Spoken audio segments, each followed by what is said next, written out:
Hello class, तो same pattern को follow करते हुए चलेंगे। Geography chapter 3 class 10th water resource. ठीक है, इसके important MCQs 1 mark 4 2 mark 4 mark के questions. Which of the following is a not source of fresh water? Ocean. ठीक है, क्योंकि ocean contains saline water, make them unsuitable और source of fresh water. According to Falkenmark, water stress occur when water availability is less than 1000 cubic metre पर person per year.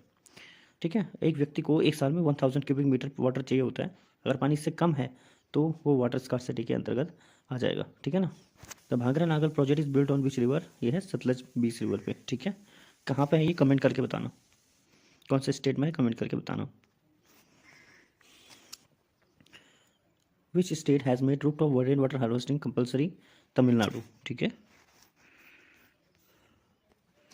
2 marks question देख लीजिए। Define water scarcity and mention two main cause.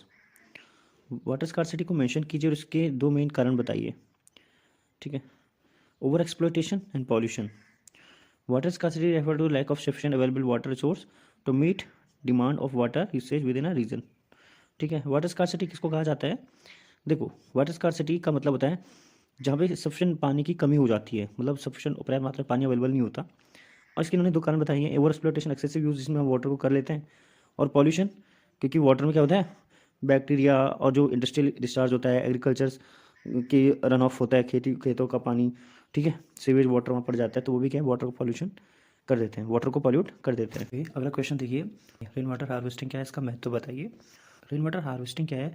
Rain के water को collect करने की एक कोशिश होती है, प्रक्रिया होती है, जिसमें कि रेन के वाटर को स्टोर करके रखा जाता है, लेकिन इससे पहले कि वो ज़मीन में मतलब वेस्ट हो जाए। ठीक है ना। तो क्या होता है ना, देखो, रेन वाटर जब बारिश होती है तो हम छत पे जो है एक पाइप के ज़रिए इसको नीचे टैंक बना देते हैं, तो सारा पानी यहाँ से होते हुए इसमें स्टोर हो जाता है, काफ़ी फ़ायदा होता है।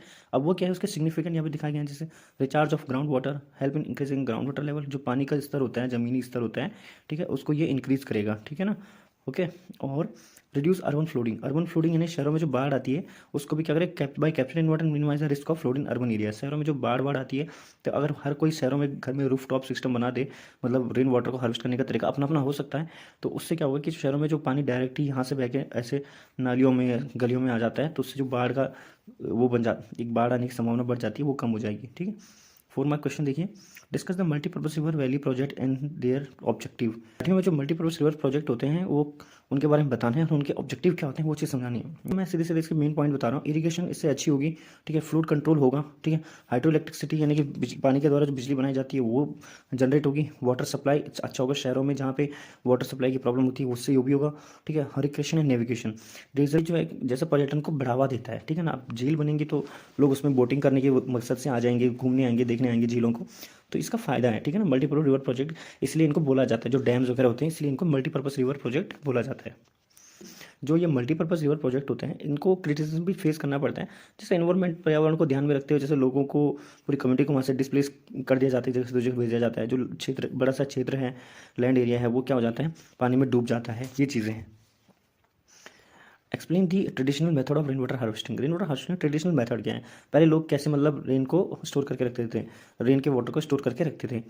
ठीक है, खादिन्स एंड जोहार राजस्थान में होते हैं। ठीक है, चेक डैम बनाए जाते हैं जिससे कि पानी को रोका जाता है। गर्ल्स एंड कूल्स, ठीक है, वेस्टर्न हिमालय चैनल जो एक नहरें खोद दी जाती थी ताकि जो पानी है वो से तो खेतों में पहुंच जाए। Bamboo drip irrigation where bamboo pipes transport water from stream to plantation ensuring minimal wastage. ठीक है, बैम्बू से क्या होता था, बैम्बू को काट के जो है उसमें जैसे पानी आएगा तो इसके थ्रू एक जगह से दूसरी जगह वहाँ से उसको ट्रांसफ़र कर देंगे। ठीक है, अच्छा, टैंक खास डिजर्ट में जो बड़े बड़े टैंक्स बनाए जाते थे, जैसे जो रेन का वाटर है उनमें जो है वो हौज जिनको हम हिंदी में बोलते हैं उसमें वो स्टोर हो जाए। ठीक है, और रेन रूफ टॉप भी इसका ही पार्ट है कि मतलब छत का पानी जो है जैसे बारिश हुई यहाँ आया और यहाँ से वो एक हौज टाइप का टैंक बना दिया तो सारा पानी यहाँ से यहाँ आ गया। ठीक है, दिस मेथड आर सस्टेनेबल। ये जो तरीके हैं काफ़ी ज़्यादा सस्टेनेबल हैं, मतलब चलने वाले हैं। ठीक है, और इसके अलावा कॉस्ट इफेक्टिव है, मतलब इतने ज़्यादा महंगे भी नहीं है, हर कोई यूज़ कर सकता है इनको। Have been instrumental in water conservation for century. और जो रूफ टॉप हो गया, टैंक्स हो गए, बैम्बू ड्रिप इरीगेशन हो गया, ये सारे के सारे इंस्ट्रूमेंट की तरह यूज़ किए जाते थे वाटर कंजर्वेशन के लिए सेंचुरीज में, मतलब कि कई शताब्दियों तक। Understanding this concept is crucial for effective water resource management and conservation in India. ठीक है, चलिए फिर ये आपका ये चैप्टर के जो इंपॉर्टेंट क्वेश्चन बन सकते थे मैंने बता दिए हैं। बाकी आपको कोई चीज़ समझ ना आई हो तो कमेंट करके ज़रूर बताइएगा। Thank you.